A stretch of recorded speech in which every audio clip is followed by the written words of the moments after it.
Samriddhi KC. These are the headlines of the hour.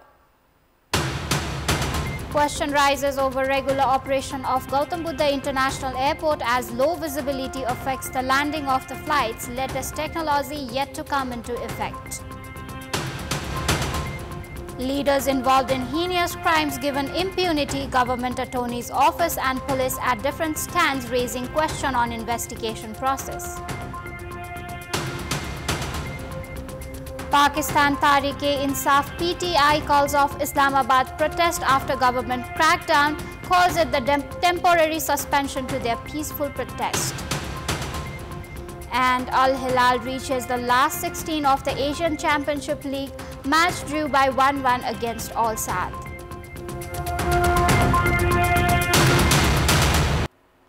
Welcome back. After the operation of 23 international flights a week, Gautam Buddha International Airport is slowly taking its pace. However, the lowering temperature in the recent times and delay in adoption of latest technologies have raised a question whether the flights will halt at any time. The airport has claimed that the preparation of technology to land the flight at even adverse weather has reached its final stage, which will make the flight more dynamic. The thick fog covers the Tarai area during winter season that results into the visibility bare minimum. As 1800 meters of visibility is a must for landing flights, the low visibility results affected domestic and international flights during winter.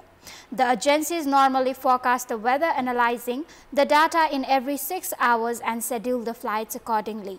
Normally, flights are landed during afternoon and night to cope with the low visibility. Gautam Buddha International Airport has installed Instrument Landing System ILS for the first time in Nepal to approach the runway in case of bad weather. However, a small part of the flight procedure lies in the Indian airspace. In such case, lack of permission from the neighbor has let the technology stay unused. As an alternative, the airport is now preparing satellite-based technology RNPAR that helps aircraft land in visibility of 800 meters. The airport administration has stated that RNPAR preparation has reached its final stage and will come into effect within 2 months. Diplomatic initiative with India is vital to bring this into reality.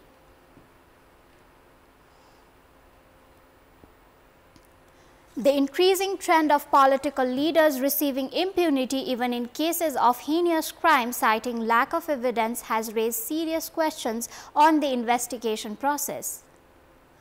Former Kosi Province Minister Leela Ballabh Adhikari, who was alleged of human trafficking, was released on Monday after the district government attorney decided not to file case against him, citing lack of evidences despite recommendations by the police for the case on human trafficking and forgery. उहाँले जापानको Narita international एयरपोर्टबाट नै नेपालको सुरक्षा निकायहरूलाई यो बारेमा मलाई प्रयोग गरेर चाहिँ मानिसहरूले चाहिँ केही मानिसहरू जापान पठाउन खोजेका रहेछन्, यसको आभास मलाई भयो भन्ने ब्यौरा जनाएर चाहिँ सुरक्षा निकायलाई जानकारी गराउनु भएको छ र आवश्यक अनुसन्धानका लागि पनि उहाँले अनुरोध गरेको ब्यौरा चाहिँ उहाँले पठाएको व्हाट्सएप मेसेजहरू र प्रहरीको ब्यौरा प्रतिवेदन समेतबाट खुलिरहेको अवस्था र उहाँले आरोपितको Adhikari's case is not the first where the government attorney's office and the police stood at different sides. In the infamous Lalita Niwas land scam, the Central Investigation Bureau of Nepal Police (CIB) carried out 57 days of investigation for organized crime. However, the district attorney's office Kathmandu filed case on alleged individuals for forgery, having initially itself recommending a probe for the organized crime.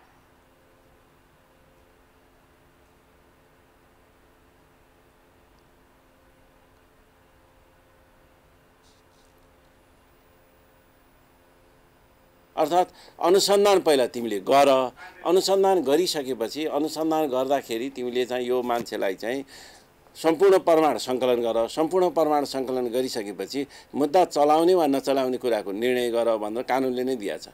कानुनले नै दिएको, त्यो कानुनले दिएको अधिकार अन्तर्गत उसले मुद्दा चलाउने वा नचलाउने निर्णय गरेको। Experts say investigation and prosecutions are often influenced by people with access to power.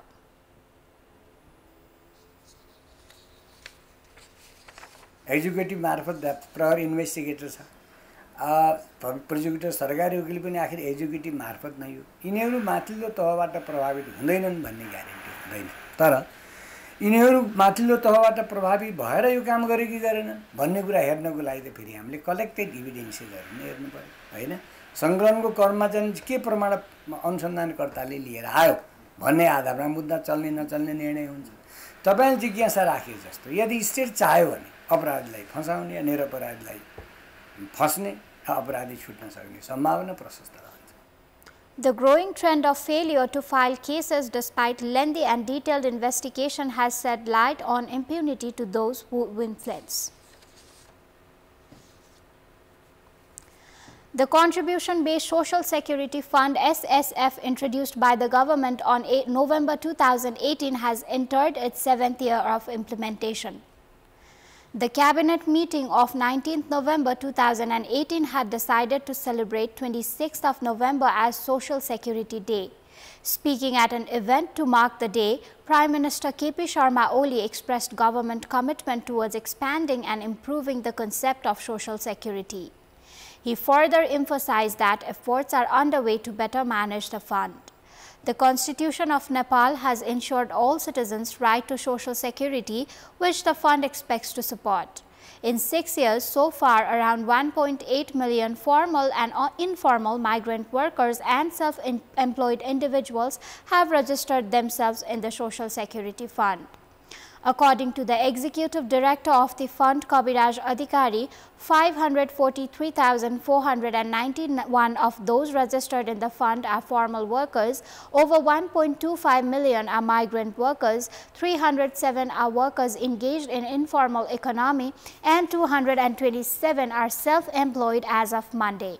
The fund has been supporting those enlisted with regular medical expenses, maternity bills, disabled and elderly people, among others.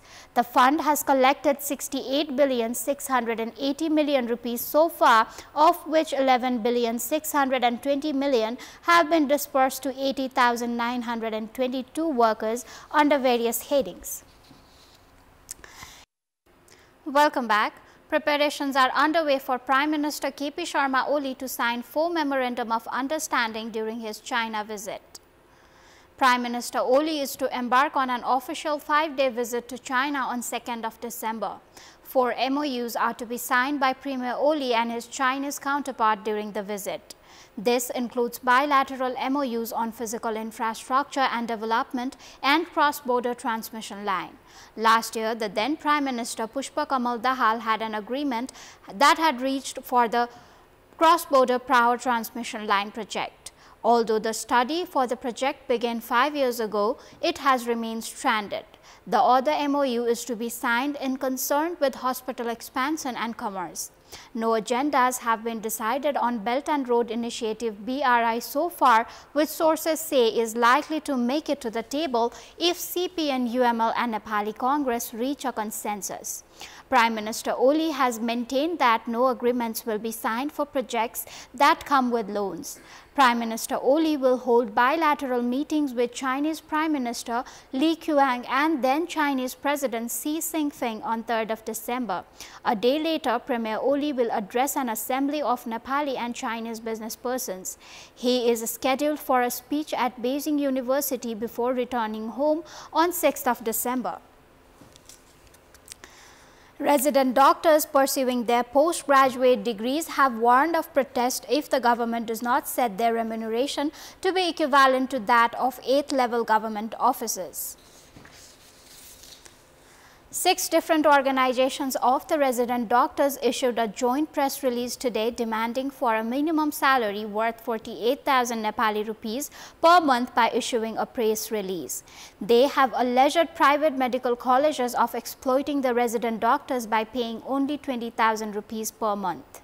Private medical colleges have claimed that they cannot pay such a huge amount, while the Medical Education Commission has said that they cannot back out from bringing the effect into the decision to provide resident doctors salaries and benefits equivalent to the 8th level of officers.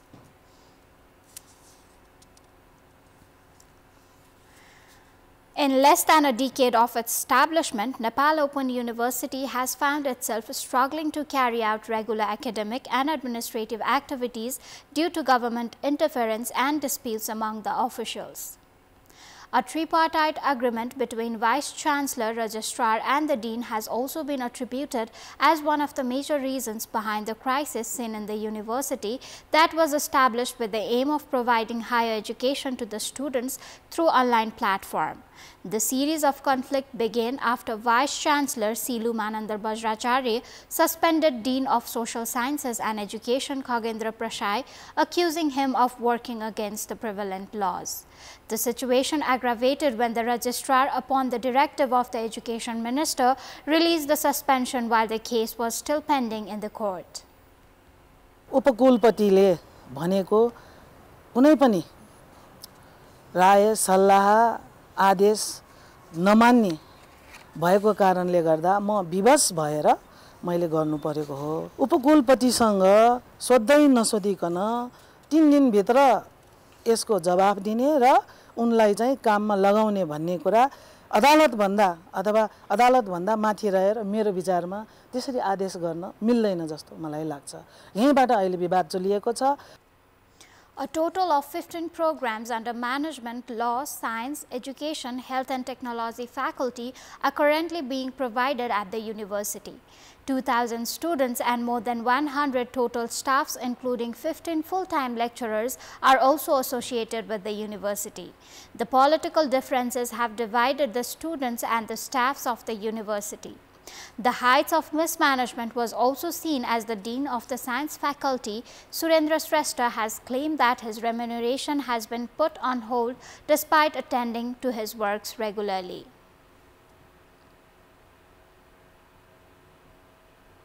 भन्नुपर्छ कि अथवा के हो त्यही नि अब यसलाई प्रक्रियागत म चाहिँ नि सबै ठिकै छु जस्तो लाग्छ र व्यक्ति विशेष भनेर व्यक्तिलाई भनौं कि अब कसरी भनौं यो चाहिँ नि त्यो हिसाबले करोडौं पैसा ब्याङ्कमा छ भवन बन्न सकेको छैन कार्यक्रम अगाडि बढ्न सकेका छैनन् एउटा स्थायी नियुक्ति नगरिकन विश्वविद्यालय चलाउन लागेको छ। यसरी हेर्दाखेरि प्रचुर रूपमा जुन हाम्रो विश्वविद्यालयको एउटा स्कोप थियो त्यो स्कोपलाई मार्न खोजिएको छ। यही तरिकाले गयो भने विश्वविद्यालयको चाहिँ भविष्य नै अन्धकार देखिएको छ। यसरी हेर्दा नेतृत्व पूर्ण रूपमा फेला रूपमा भएको।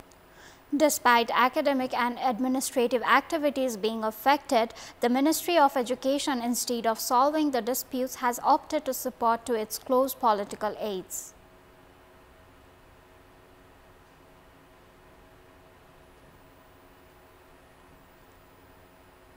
कार्यकारी अधिकार भएको भिसीलाई काम गर्न नदिने कुरा जुन चिठी लेखिन्छ गलत गर्न पाइन्न भनेर तपाईको नयाँ नजिर विश्वविद्यालयले सर्वोच्च अदालतले दिएको छ। यसबाट पनि के बुझ्नुस् भनेपछि तपाईले कुलपतिले गर्ने काममा उपकुलपतिले गर्ने काममा कुलपतिले एक्जिक्युटिभ भन्दैछु मैले एक्जिक्युटिभ अधिकार प्रयोग गरेर हस्तक्षेप गर्न पाइन्न। हाम्रो कुलपतिले चाहिँ के भयो त भन्दाखेरि अदालतमा विचाराधीन भएको कुरोलाई अटेर गरिकन यसरी निर्देशन दिएकोले हाम्रो विश्वविद्यालयमा एउटा अराजक भएको छ। The government has allocated budget and provided land for the construction of premises of the university in Sanotimi, Bhaktapur. However, no significant progress has been made due to the ongoing disputes among the university officials. Time for international news.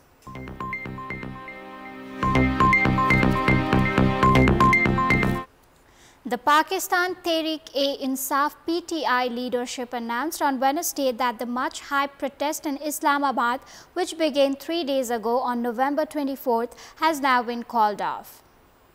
The announcement comes after the party's protesters were dispersed from the red zone in Islamabad following a crackdown by the law enforcers, with Khyber Pakhtunkhwa Chief Minister Ali Amin Gandapur and PTI founder Imran Khan's wife Bushra Bibi taking to their heels, fleeing the protest site.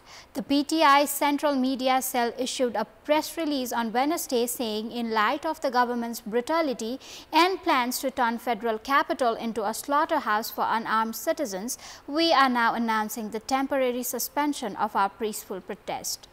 The former ruling party said that it would announce the future course of action in the light of guidance from party founder Imran Khan. So far, the party has received the details of 8 martyrs, said PTI spokesperson. 4 security personnel have been killed according to government authorities. After the PTI march entered the red zone, the law enforcement agencies started operation and pushed back the marching protesters from Islamabad's D Chowk and the venue of the party's much-touted power show. The PTI protesters retreated from the site following a heavy tear gas shelling and action by the authorities, with Bushra Bibi and KP CM Ali Amin Gandapur filling the protest venue on board on a vehicle. Ex-Prime Minister Imran Khan is serving a 3-year jail term for corruption, a charge he denies. He issued a final call for protest to his supporters, asking them to remain in the capital until the government meets their demands. And US President Joe Biden has announced a ceasefire deal to end 13 months of fighting between Israel and with Hezbollah, the Lebanese militant supported by Iran. In a joint statement, the US and France said that the agreement would cease fighting in Lebanon and secure Israel from the threat of Hezbollah and other terrorist organizations. US President Joe Biden told that the agreement was designed to be a permanent ceasefire. Under the terms of the ceasefire, over 60 days, Hezbollah will remove its fighters and weapons from the area between the Blue Line, the unofficial border between Lebanon and Israel, and the Litani River, about 30 km to the north. Hezbollah fighters will be replaced by the Lebanese army forces in that area, who will ensure that infrastructure and weaponry is removed and that it cannot be rebuilt. Over the same 60 days, Israel will gradually withdraw its remaining forces and civilians. Biden said, adding that it would enable civilians on both sides of the border to return to their homes. The agreement largely tracks UN Security Council Resolution 1701, which ended the 2006 war between Israel and Hezbollah. Under Resolution 1701, areas south of Litani should be free of any armed personnel or weapons other than those of Lebanese state of the UN peacekeeping force UNIFIL. This time, the US and the France will join existing tripartite mechanism, which involves UNIFIL, Lebanon and Israel, which will be charged with monitoring violations. But there will be no US combat troops in the area. There has been no response from the Iran-backed armed group, which have been trading fire with Israel since October 2023. Fighting escalated in late September when Israel intensified the bombardments and launched a limited ground invasion. Netanyahu says Israel-Hezbollah ceasefire deal agreed. It has been Lebanon's deadliest conflict in decades, killing more than 3,823 people, according to the local officials. That is all for the moment. Thanks for watching. Bye for now.